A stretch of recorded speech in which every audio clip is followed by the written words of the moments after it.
A beautiful Sunday afternoon. This is Robin Mines. Welcome. My name is Ebuka Obiuchendu. We want to start off the show today extending our condolences to the family of former President Muhammadu Buhari, who passed away during the week, early parts of last week. And Nigerians have mourned. He's been laid to rest, and we continue to extend our condolences to his wife, his family, his children, and of course to Nigerians. A lot of mixed reactions, of course, to his passing, but we'll just leave it at that and offer our condolences and hope that you know, his family stays strong and you know, life goes on, unfortunately, and that's what we're going to be talking about here today. Speaking of leadership, but in a different vein. We are many years into our fourth republic and over 6 decades of independence, and we still have this conversation about women in leadership and what that means and why it still seems like such a Herculean task to achieve in this part of the world. We are still at a point where we don't even have a female governor elected in this country at this point. And it makes you wonder, you know, what's the perception?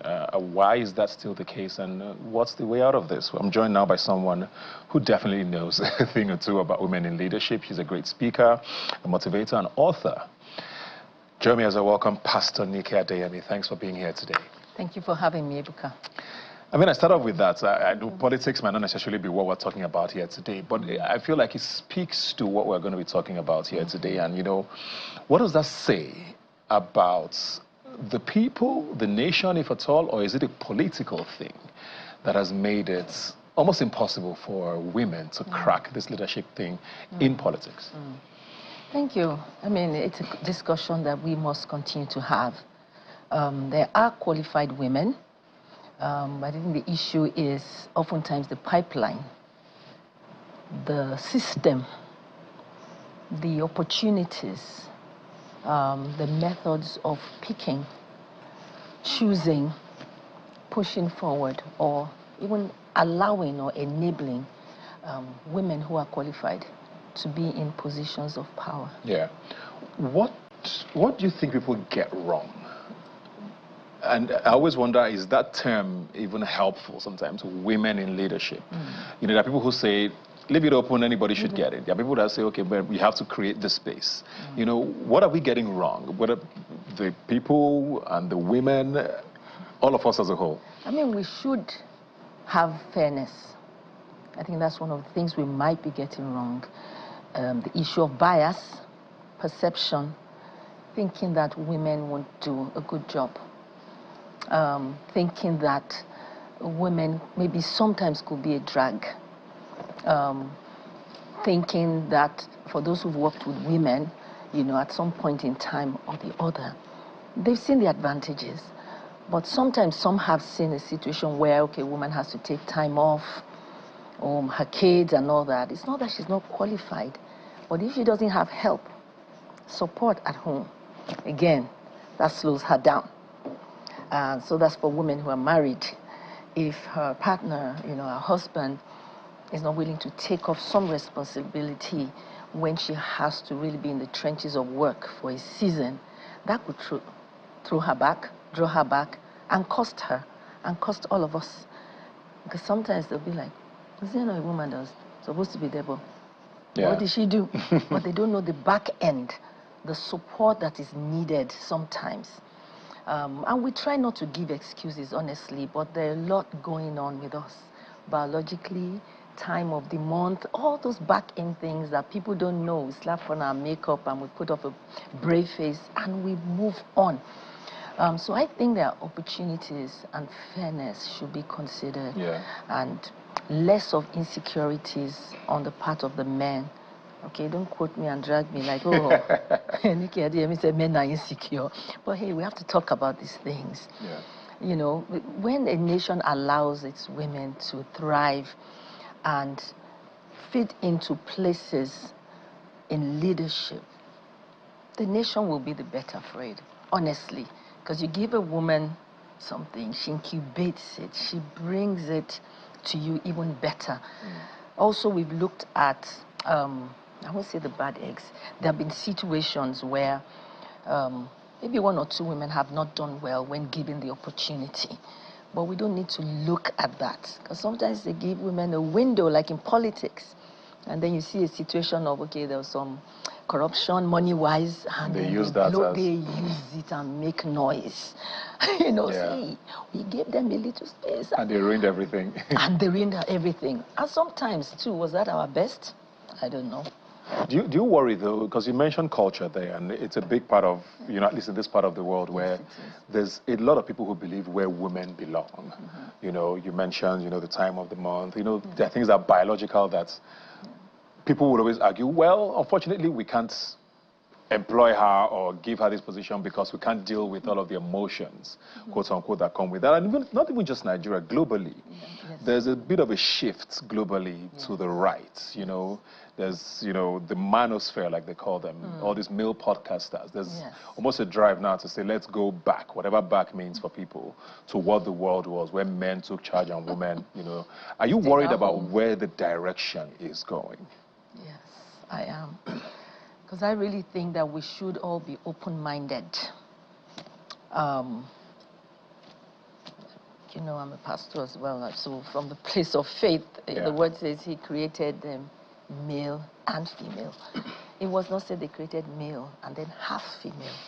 Male and female, to complement, to synergize, not only in a marriage situation or family situation, but in the boardroom. The voices, you know, difference is good. We need to be more welcoming of each other. Women should not bash men. Men should not bash women.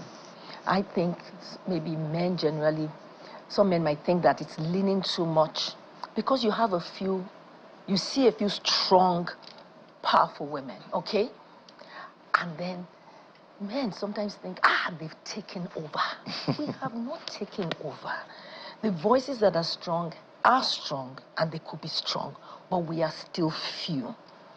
You know, so I think I want a world where we're more open-minded. Gifts have been put in all of us. Today, even men are allowing their girl child to grow and to be exposed.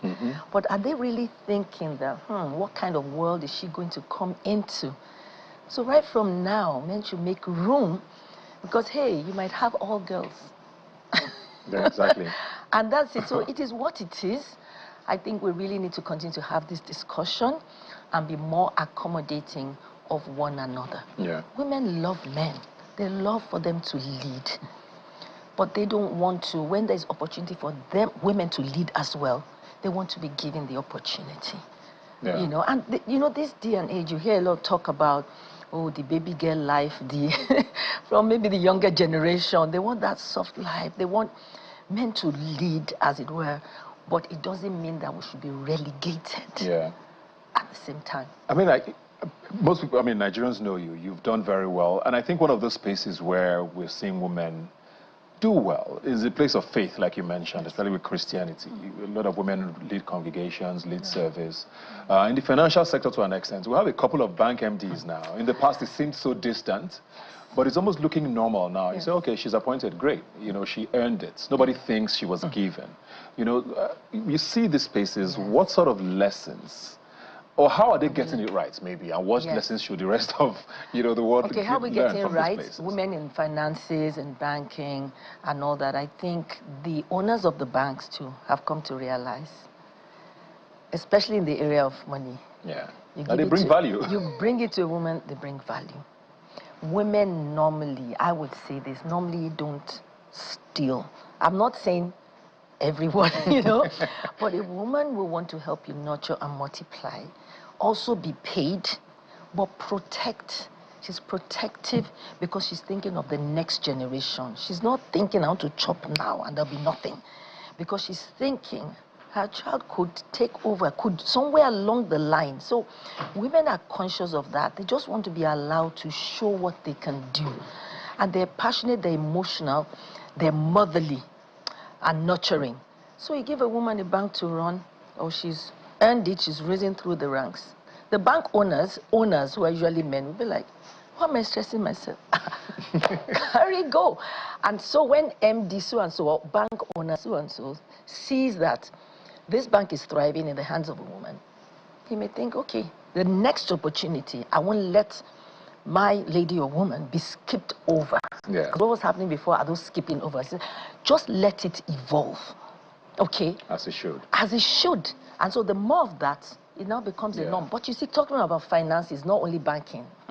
Finances, when it comes to women, let's not go there. I think a lot of women people agree with you. Entrepreneurs. Yes. They are, I don't want to blow my trumpet. The number of things I do that don't even make it to the forefront. I'm passionate about real estate. As an architect, I'm an architect, you know, with the masters, up to master's training. I practice a bit, but we do a lot of things that we don't even show or brand. So I probably brand around pastor, NGO, run an NGO, an orphanage for girls on the streets and all that. But behind, there's this acumen, we sell.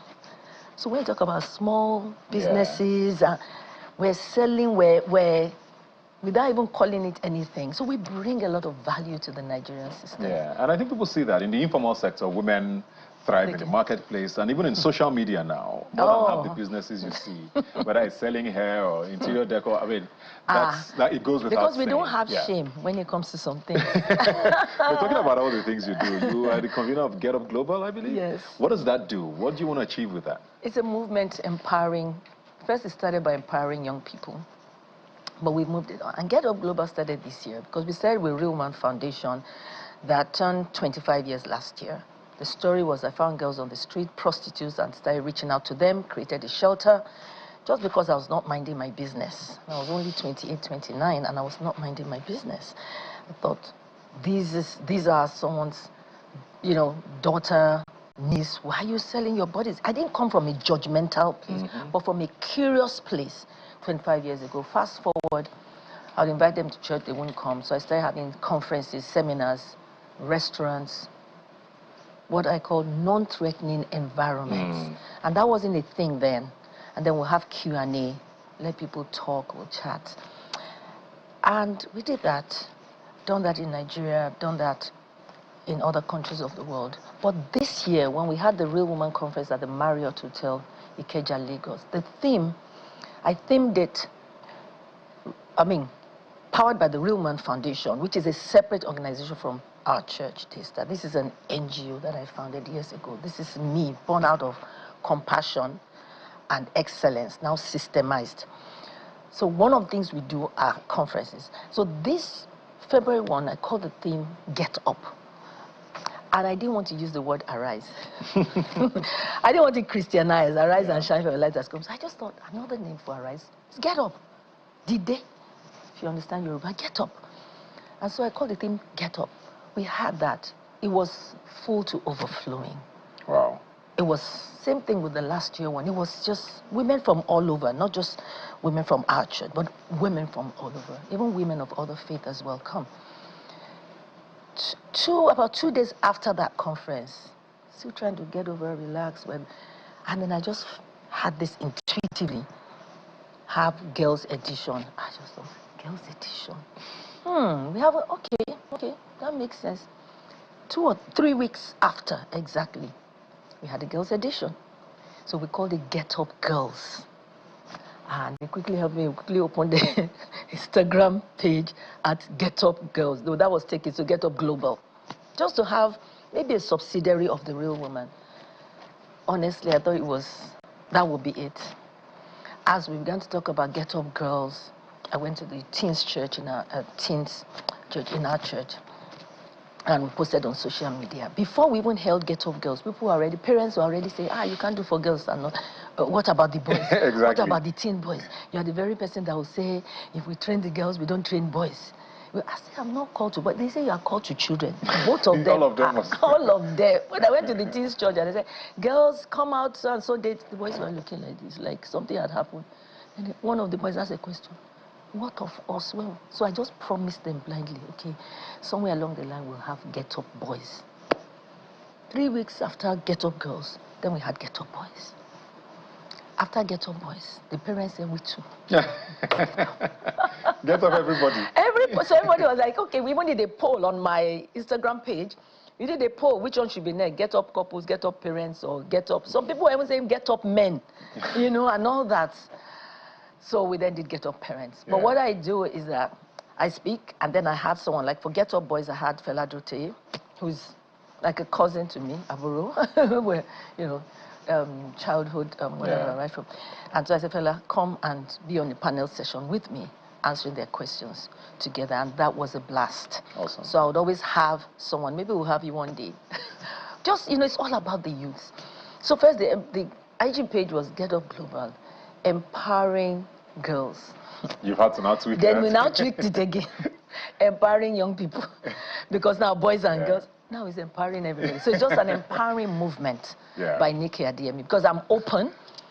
August 2nd, I mean, this is not for the Nigerian space, but there are Nigerians in diaspora. I'm having Get Up Canada. Oh, nice. And it's going to be held in Ottawa, the capital of Canada. Everybody goes to Toronto, but there's someone there that was saying, look, come and have this here. I've followed you, I've followed, you know, a Nigerian as well, woman who is also into that space, motivating women. So she's planning it, and the flyers are up. And I'm looking forward to that. So everybody must get up. Do you have one coming up here soon? Not yet. Okay. Someone is still saying, well, I said, well, for the first 6 months of this year, I held like 7 conferences back to back to back. So it's just about empowering people, you know, women and young people. Yeah. Yes. I mean, I guess it's a testament to what you're talking about. When you do something well, help everyone. You know, people gravitate to it. If it wasn't being done well, I'm sure people would not be showing up or asking for that. So it's a testament to what you're saying. Kudos to a great team as well that helped me. Yeah. Thank you very much. Just very quickly now before we go, what's the one thing you wanna, if you could change, whether it's policy or culture, what's the one thing you would change if you could about how women in leadership are perceived? One thing I would like to change is fairness. Okay. Fairness. Just be fair. Just be open. Just be more compassionate towards us, and give us room to rise and thrive. Of course, if we don't do well, whatever punishment or penalty is given to any man can be given, you know. When people are penalized, they're allowed a second chance anyway. So, fairness. All right. Thank you very much. You've been listening to Pastor Nikki Adeyemi. You can follow her on social media. She's everywhere. And she continues to do great work. And it's you're a brilliant speaker. Thank you. Everybody loves watching you and hearing you speak. And thanks for all you do as well. Thank you very much. Thanks for being here. Welcome back. Yes, we live in a different era of media dissemination. Content creators, streamers are all the rage now. And a lot of people went from not taking them seriously to understanding that, okay, these are careers probably that are here to stay for a while. And a lot of Nigerians, especially the young people, have latched onto that and are doing quite amazing in that space and have made sure everybody pays attention to them. I'm joined now by one of them. You know her as Jarvis, but it's Elizabeth Amadu. Thanks for being here today. Thank you very much, sir. How are you doing? I'm doing great. Let's start with this. Where are you from? Because Nigerians know you, Nigerians love you, but tell us the backstory, you know. Actually, I'm from Edo State. Okay. Nigeria. There are people who think you're not Nigerian. Have you ever heard that? Yes. Why is that? Because I look foreign a little. I've heard Sierra Leone, I've heard Senegalese, Gambian. Actually, yeah, there's a backstory towards that, but I don't think I want to say that right now. It's not the time for that. Maybe when I'm getting married, I'll let everybody know. I thought you were already getting married. And when I'm married, I'll let everybody know. So you're from Edo State? Yes, sir. We'll leave it at that. Yeah. Tell us a bit of your background, schooling and all of that, and how this content creation thing became your life. Okay, first of all, I was a student in university, let's say 300 level. What school was that? Ambroselli University. Ambroselli University, yes, okay. Egboma. So, you know, being a student is not that easy, and being a first child. So what were you studying? Accounting. Oh, wow. So, I had this little ups and downs during school time. Then, actually, a friend of mine told me, oh, you're so pretty. Why don't you, you know, be on TikTok and just... And I'm a shy person. So I just took up the courage and, you know, started live stream on TikTok with my sister. But the fact that people did not have a reason to watch me was baffling me, because I wanted people to watch me for a reason. And I said then my views were not that high. And along the line, I met Pella when I was normal, without anybody. We had this crazy vibe. So I found a niche. Where did you meet him? Online. Was it online? On TikTok live stream. So our craziness or our back and forth has been from the beginning, and people loved it that way. So when I found my niche, AI character, and I started displaying on screen, and he came up with this, he wants to be in love with an AI, he wants an AI to be his girlfriend. So people found the combo crazy, and that's how we blew up. How did you come up with this AI persona? Because, I mean, it's what made you go viral. Yes. But it's like, how did you think of that? What made you go there? Did you see something? Yes. Or were you just, okay? I make research a lot. Okay. So I found that everybody does the same thing. Everybody's a comedian, everybody's singing, everybody's doing this. So outside the country, I'm more of outside world, and I saw them doing this NPC on live stream. And here in Nigeria, nobody was doing that. And I already had this cartoon character in me, and I told my sister, and she was like, let's try it. Then I did it first time. Well, people did not enjoy it. They thought I was crazy. They were like, go to school. Why are you not in school? They didn't know that we were on strike. So I need to make money. So with time, everybody adjusted to the character, and they loved it. Yeah. So that's it. You said go back to school. Yes. Did you go back? I was in school. My school was After on strike, strike. did you go back? I was always in school, yes. Okay. I went back to school. Okay. And you must always have that side hustle. Even in school, some people were teaching, some people were sales girls, people were working. So you must always have that side hustle as a university student. So my side hustle was TikTok. Yeah. So I was in school, and I graduated peacefully, happily, and everything was fine. So you graduated and decided to make this your full career now. What did family think? You say you're the first child. Yes. And the first child always has plenty of responsibilities. A lot. You that you're supposed to lead the way, go and be an accountant quietly and earn salary. At first, I won't lie, I was minding my business. I didn't think it would blow up because my family is not a fan of social media. Yeah. They don't want to hear it with their 2 ears. Till now? Till now. Really? They prefer school. Okay. Go to school. I want to see you in school. Do this, graduate, bring certificates, get a job, and all that. So when it blew up, they came to tell me, so you are on social media. When did you start doing this stuff? But they said that what I was doing was actually nice. And people out there, you know, African parents, they like when they are being hyped. Yeah. Mama did, Papa did. So they actually enjoyed it, and they allowed me to do my thing. How did you come up with the name Jarvis? Is that your name? No, that is not my name. Because I literally changed that name because it's already a brand name, and I don't want to have any problem in the future. Oh, okay. But I blew up with the name. That's why it's with everybody. But my name is Jajolita. Jajolita? Yes. So the Jarvis name, you made it up at the time? I was bearing the name. Okay. So that it just fits my character. So the AI. So Jarvis, due to the movie I watched. So I just took the name. So people find it difficult to pronounce Jajolita. So they just prefer Jarvis. But I am bearing Jajolita. Very, very, very fair. Do you find that people take you seriously now? And I say that because, I mean, like you said, your parents, the average Nigerian still doesn't necessarily take social media seriously. Even the ones that take social media seriously takes TikTok even less seriously. Because it's like, people are just dancing there and doing skits. Yeah. TikTok in particular has a reputation for a lot of, especially older Nigerians. Yeah. So do you find that people take you seriously? Do you care if they take you seriously? You know, when you feel people take you seriously, they want to poke nose or interfere. You know, that's when people actually take you serious. Because if you don't take something serious, you don't want to interfere, you don't want to be involved. But the fact that a lot of people actually want to be involved, especially when it comes to I and Pella, they literally take us so serious. Yeah. So yeah, they take us serious. Speaking of Pella, first, congratulations. You guys won a Trend Up Award. Oh, yes. Right? Force of Virality on TikTok, I believe. Exactly. Congratulations on that. Thank you. Very well done. Thank you, sir. For those of you who don't know, the Trend Up Awards held on the 13th of July, I believe, here in Lagos. It's the Oscars of content creators in Nigeria.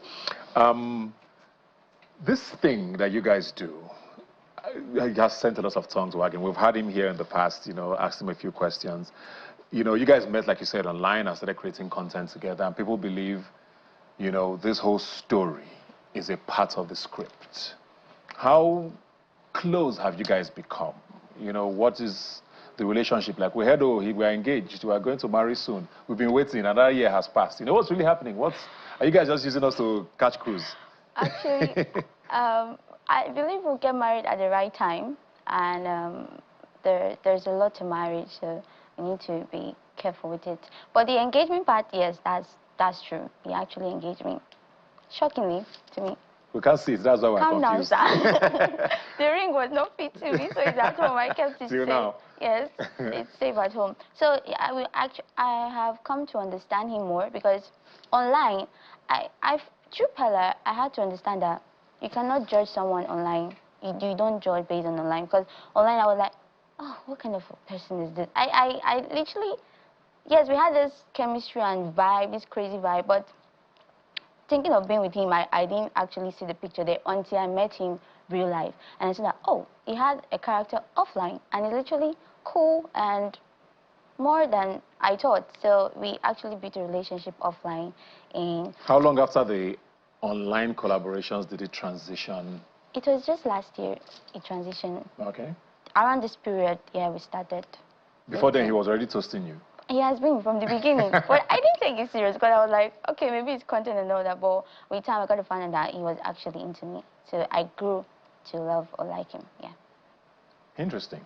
I mean, but you can see why people don't believe a lot of it, right? Because it started with content creation. Two of you are some of the biggest content creators on TikTok. You guys collaborate and you go viral. You said you're engaged, we can't see a ring. They fix wedding dates, we have not seen the dates. You know, so it's hard for people to take that in. Do you care that people don't believe you? Okay, no, Pella knows how to make people talk. Yeah. I don't actually have that strength yet. So he knows how to make people keep thinking, keep talking. And for that marriage stuff, if Pella wants to get married tomorrow, I believe he will. But behind the scene, calm down. Just calm down, because I believe marriage is something serious and we should not joke about or joke around with it. And at this time, we are playing too much on the internet. I don't think people or family will actually take us serious till when we know that, yes, we are serious, and take part of the stuff we do online out of social media and, you know, embrace that a little privacy. Yeah. Yeah. So for now, we're not ready. We saw you fight the other day on social media. We always fight. And people now say that this one just wants to use us. Was that a real fight? The thing is that our reality, we're actually real. So people take our reality as content, but we're actually real. Whatever fight, argument, play, everything, it's real. So there is no faking there. Yeah. So that's why I said, okay, let's take part of it out of their eyes and just leave the good one. I mean, all the fame, you have the virality, the followers and all of that. But what's maybe something that people don't know, how hard it is to do what you guys do, especially you. You know, there are people who are constantly waiting for content. You know, give us, give us, give us. Yeah. What's the hardest parts of being a content creator, especially on TikTok, for those who would like to do what you do? Number one, it's not easy. My kind of niche is very difficult because you don't want to keep repeating one thing, because humans are insatiable, as people say. So if you're doing something repeatedly, they'll get tired. So you need to come up with new ideas, new concepts. So for some time I took a break and people were like, oh, why did you stop? You just left your old stuff. But bro, I am thinking. Behind the scene, I and my team, we are thinking and trying to re-strategize and bring up something new. So it's not actually easy for my own niche. So, and looking for people to act as a robot, exactly, you know, imitating the whole character is not actually easy. And meeting up with people, working with videographer, things are expensive. And, you know, posting content does not actually pay. You know, like, it's not actually monetized on TikTok. In Nigeria, so it's only on live streams we actually gain whatever we do. So that's why we are more on live streams. Yeah. Does it make it, I mean, what does the future then look like for you? Since, I mean, you have this stumbling blocks. I mean, you're still successful, but these stumbling blocks. Is this something you think you're going to do constantly? Are you looking at pivoting from content at some point? Actually, as I said, it's a side hustle. Okay. And, you know, family-wise, I want you to... Still go back to what do you want to do aside of family? I just want to be a business woman that is very rich and living comfortably with my family and my husband and children, yeah. Simple life. That's what matters. We mentioned the award earlier, which you won. What does that mean to you? I mean, there's a lot of content creators in Nigeria. For you to be the winner, you know, of such a prestigious award, how did you expect it, and how did that feel? I didn't expect it, though, but for that virality, trust me, I expected it. There is no day. It's the confidence from There me. is no week. There is no month that Pella and Jarvis is not out there. They're saying this or they're saying that. So I expected it actually. Yeah, how did you feel winning it though? Amazing. I was nominated last year, but I didn't get my own category. So I'm happy that I got this time. Yeah. Yes, You said you want to be a businesswoman. I want to know, just like I was talking about the future, are there businesses you're looking at? Is it, because it would be nice for people to know the whole of you, right? People see you one-dimensional. They see this content creator, but like most people are probably just finding out you're an accountant, for example. Oh. Just to know what are the other parts of you, what other businesses are we looking at doing? And we see people do that internationally. People are going into movie making. People are opening brands. You know, what sorts of things are you looking at? See that movie making? My eyes are there. Your eyes there. So Nollywood should watch out. Yes, I literally want to have this, I want people to have the opportunity to showcase their talent, and because it wasn't easy for me, I had to create my own platform myself. Yes. So having that platform for other younger ones, it's one of my plans. Yeah. Thank you very much. Good luck. Keep giving us content. Keep making people happy. It takes a lot of people's minds away from, you know, the plenty of problems we have around us, which is why, you know, you're doing so well. Thanks for joining us, and our regards to Pella. I will. Thank you, sir. We're going to take another break, and we'll be right back. Please stay with us.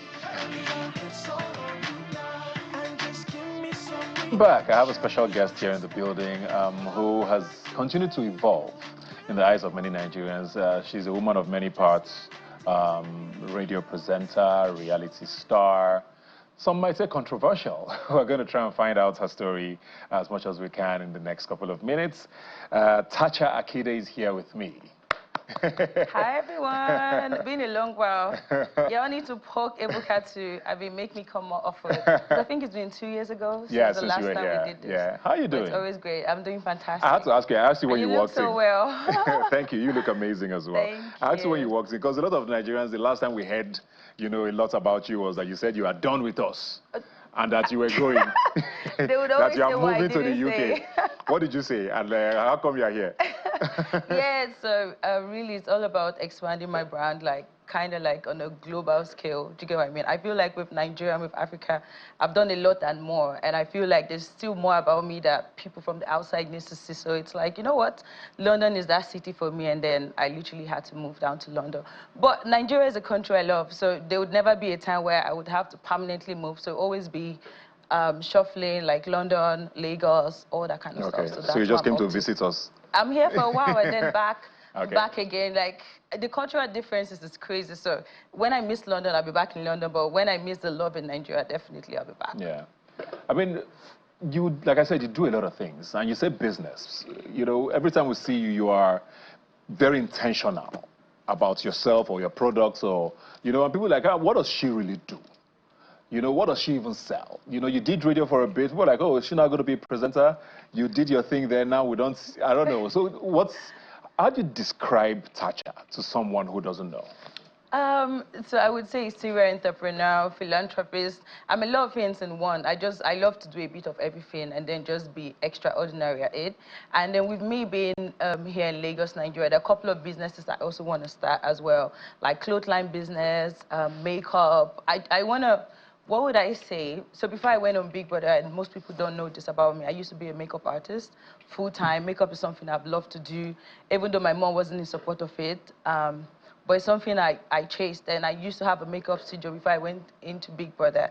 But coming out right now, and it's been 6 years since after the house, it's like, I want to go back to my first love. Like, I want to do makeup big time and in a very huge and large scale. And this is something I haven't said anywhere else. Oh, wow. But I'm making it like very clear out here that I'm going to be breaking Guinness World Record for most makeup on people. So I have to clap for myself because I haven't said this anywhere. I've been like, you know what, this is still cooking. It's something I don't want to put out there. But since I'm here, this is such a huge platform. You're attempting a Guinness record for the most makeup done? Most makeup on people. This is going to be 150 people to get their makeup done by me, and it's going to happen in 24 hours. So I'm going back to my first love, makeup. That's very interesting. When are we attempting this?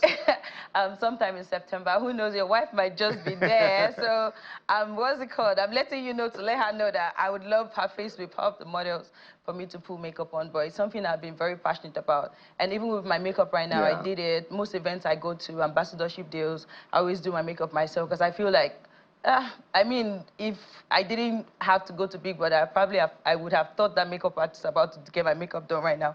That's how much I've been into makeup for. So yeah, full-time beautician. Awesome. So exclusive here, Tasha is going to be attempting to break the Guinness World Record for the most makeups done on people in 24 hours. Yeah. Over 100. 150. Over 150 people. Okay. I mean, well, that sounds very audacious. But I mean, if there's one thing with violence, is to not think that Tasha will not do something she says she will try. So good luck. Thank you. That sounds very interesting. Because when you're talking about makeup there, I mean, we see your page once in a while. You do a lot of content around transforming yourself and doing your makeup yourself. And like you said, yeah, it looks pretty professionally done. Yeah. So when you say you want to go back to your first love, besides the Guinness record, are you opening a studio? Are you going to release brands? What exactly? Or is it just the Guinness record for now? Yeah, so I feel like with the Guinness World Record, it's just going to open more doors and like have me more specific on what I want to go into actually. So for now, it's literally just more makeup videos, do makeovers on people, and literally just break the record. And we just see how we go on from there. Interesting, yeah. That's some of your content that we're seeing up there. Oh, playing, nice. Yeah. You know, like I said at the start of the show, a lot of things you do, you know, gets people talking. And there's always a belief that you are intentional about that, you know. You're like, this place is quiet. Let me give them something to talk about. You came back to Nigeria a couple of weeks ago, and there was this whole thing that you shut down the airports and shut down the road. And I saw people on social media. There was particular tweets I saw saying, oh, she went to London and nobody cared, so she has come back to where Nigerians will worship her, something along those lines. Almost like, you know that Nigerians feed into this, you know, razzmatazz and, you know, this hunger for attention. Do you do these things on purpose, knowing the result? So basically, so with those comments you did see, what's funny about it is that at least I get celebrated back at home. Like, some of these people won't even get celebrated at home, in their villages, outside Nigeria, and all that kind of stuff. So with me, everything about me is all about intentionality, strategy, and all that kind of stuff. So looking at spending pounds for over 5 months being in the UK, I'm like, you know what? If I'm going to be in Lagos, I need every brand, every business owner to know Tasha is back. Like, I want to get those club bookings, I want to get new endorsement deal, all that kind of stuff. So it really was a strategy to make as much noise as possible. Aside from the fact that I've actually really missed Lagos, Nigeria, I was like happy to be back on here and just have people celebrate me and stuff like that. And that's really what it was. Yeah. People look at you and, you know, you have this constant confidence, you know, that you portray. And I always wonder, you know, behind all of that, what goes on? You know, I mean, it's impossible for anybody to be constantly just, you know, ready for whatever is coming. And I know you've talked a bit about your background growing up and family. How much of that has shaped, you know, this person? And do you feel like there's always a need to protect yourself? People see it as, you know, hiding. Maybe you call it a shield from the world. But what made you feel like, you know, you always need to, you know, put up that wall? I would say the reality check for me was losing my mom. Like having to lose my mom when I was in school, and then I was writing exams at the time. It was 200 level second semester exams, and then I lost her. And being the first child and just having siblings and all that kind of stuff, I just had to boss up, if that makes sense. Because at the end of the day, like, everyone sees me as mom. Like, I have to just be that person that guides or like that gives advice. And first and foremost, I know they look up to me and like they see me as an example, so I have to always act right and just do what I think is right. And then also looking at the world where, as a woman, you're not allowed to be confident, you're not allowed to be this, you're not allowed to be that. It's like, no, people are not going to tell me what to do, because at the end of the day, I have to protect myself, I have to protect my peers, and all of that kind of stuff. I literally just watching my mom while I was growing up, just seeing a very audacious, black, confident hustler. She'd wake up at 4 a.m., she'd be in her store making someone's outfit so early, all that kind of stuff. Like, it literally just shaped me into the person I am right now. Because I watched her being very confident, and it made me feel like, oh, this is what every woman should be like, until I lost her and I had to move to Lagos, and I've just been like, oh, wow, people are actually really different. But just being able to grow up in a household like that, there's nothing really that can change me. I'm just used to that type of direction, if that makes sense. Is it hard to keep up? Do you feel pressure? I mean, you're talking about, you know, you're the big sister.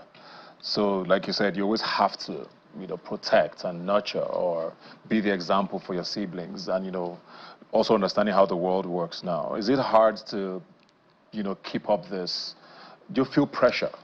Yeah, often? sometimes. No, not often though, but sometimes. And when I do, I probably tear up because I'm like, oh, you know what, it's okay to tear up. And then I record it, I'm like, oh, let me just have this clip on my phone because I don't know when next, or I maybe call my dad and vent to him and stuff like that. So yeah, definitely sometimes there's pressure from even your family members not understanding you, and you're like, you know what, I'm the first child, like I've seen things differently, I've been to school, I've done this, I've seen life, I've met different people, like this is what I feel like is right. But sometimes you have siblings that want to, you know what, even if you've done this, this is what I want to do. So sometimes it just get hard.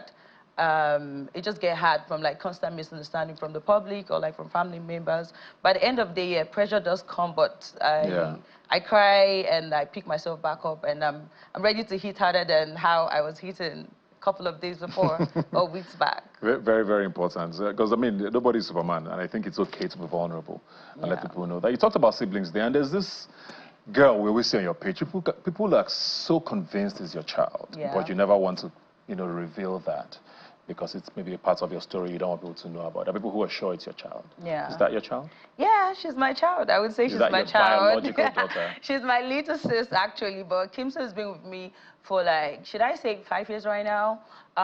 So with me growing up and having to come to Lagos and just seeing how Lagos does their things, I'm like, you know what, like Port Harcourt is not really that city right now. When it comes to entertainment, when it comes to blowing up, Lagos is the place. I'm like, I see a lot of potential in this little girl, and I had to like beg my mom and like my stepmom, like, you know what, I would really love Kimson to be here with me in Lagos. And they're like, okay, yeah, cool, if you really love her that much, then fine. So she's been with me for the longest. She calls me mom, I call her daughter, and we're just like cool like that. We just make videos, gain loads of views. And she's also gotten a couple of deals as well. The people that also want her to be in their movies. And these are some of the potentials that, or opportunities that if she wasn't in Lagos, she'd probably not get. So yeah, and when I see comments like, oh no, it has to be, I'm like, I don't think you have enough love, because if you do have love, you would see that you would love a younger sister like that, especially a younger sister so little to be your child. And obviously I don't have a child right now, but if I do have a child, I want the child to be like her or something like that. Yeah. We'll come back to the child part. You mentioned Port Harcourt there, and I want to talk, you know, your activism and politics. Rivers State has gone through quite some dramatic situations in the last couple of months, and you're very vocal, you know, about governance and activism. What are your thoughts on how things have played out with the governor, with the minister of the FCT, with just, and the perception of people outside of Rivers now of what Rivers State is? I know there are people who say, nothing can take me to Rivers for work because I don't know when it will go crazy again. You know, how do you feel about how things are and the state of politics there? I'm not even going to lie, it's kind of been disappointing, and yeah, I mean, when I look at other cities like Lagos, like Abuja, and I just see how far they've come. And the potential that Rivers has.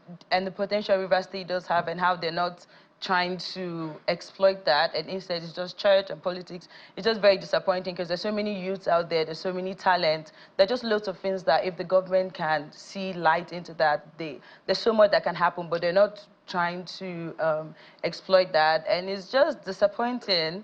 And that's just why I would always say, rather than we being outside of the table complaining or crying about the government, it always makes sense for us to try and get involved. I did see a video of VDM saying, you know what, oh, he wouldn't want to play politics and all that kind of stuff, and it's like, wow, we can't keep complaining and we're not trying to, let's say, be part of the government, because at the end of the day, after God is government, you see one policy right now can have people happy or like can have people sad. So if we keep complaining about government, we need to be able to be part of that government to effect some changes that at the end of the day, the people we claim we love can, like, what's the word to use, benefit of it. Because if we keep complaining and we're not trying to be part of what needs to be done to actually change government as we want it to change, then absolutely nothing is going to change. Everybody keeps jabbering, oh, I want to go to UK, I want to go to Dubai, I want to go to the US, but we forget that it's the people from the US, or it's the Americans that made US or made America what it is today.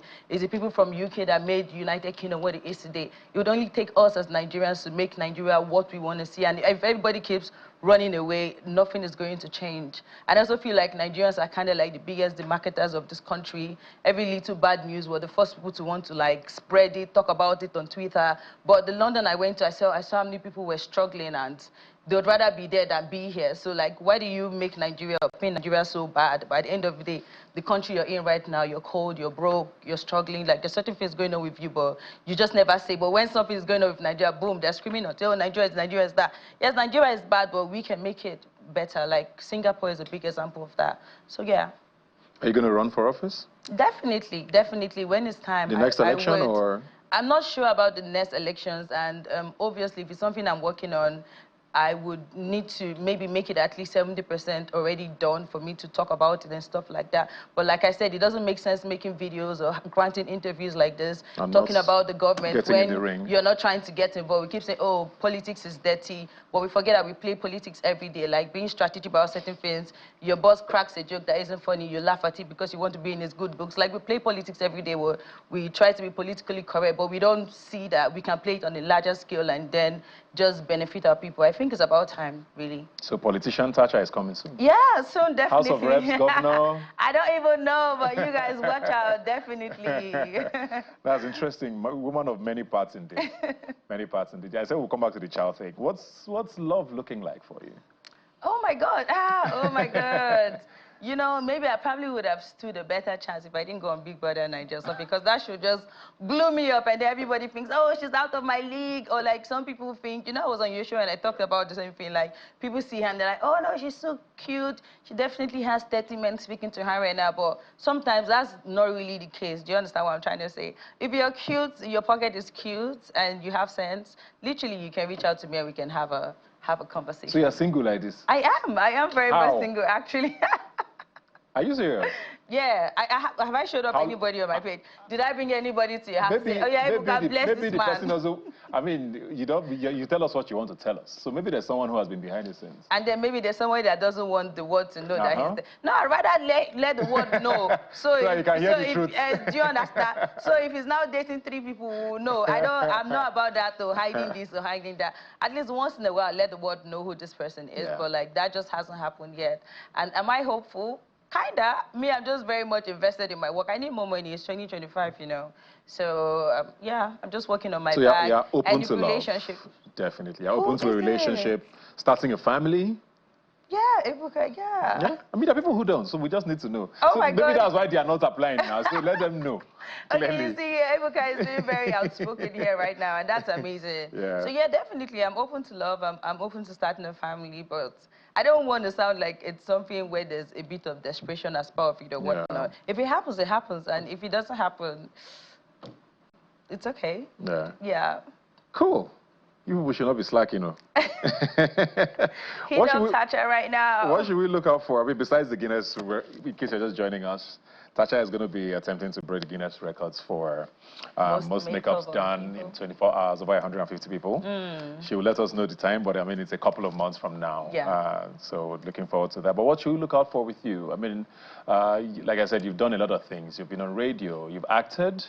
Couple of movies. Exactly. So you've done many things. Anything we should be looking out for? Are you getting back on air? Are you going to be acting? Is it just content for you for now? Okay, so I'm going to be getting back on air, one.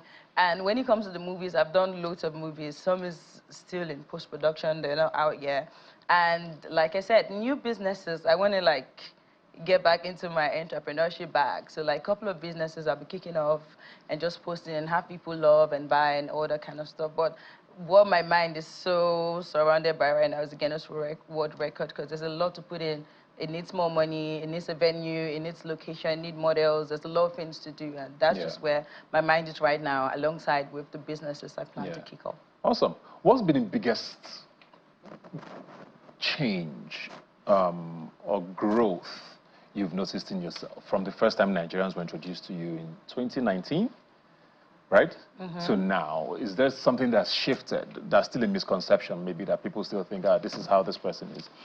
Has there been a growth or change or difference in the Thatcher we knew 6 years ago from now? Okay, so I feel like some people see me, especially when I go through my comment section, like they see me and they feel like I'm new. It's like, this is going to make me 10 years in the content creating space. Like, that's a whole decade. Like, I've been here for a long while right now, and if there's anything I've learned, is just how to evolve and just, what's the word to use? You know how there are always new iPhones coming up. There's an iPhone 16, there's an iPhone this, there's an iPhone that. Like, just being able to just rebrand myself and just make myself look brand new and stuff like that. Like, people don't try to take a look at the work behind the scenes that is able to make you pop even after 10 years. They just look at the fact that, oh, why does she look so cute? Oh, why does she have this money that she's spending? Oh, why is she doing this? Oh, why is she doing that? But they never ask, why doesn't she sleep at night? Like, what is she doing to, like, keep being the Thatcher that she is right now? So I feel like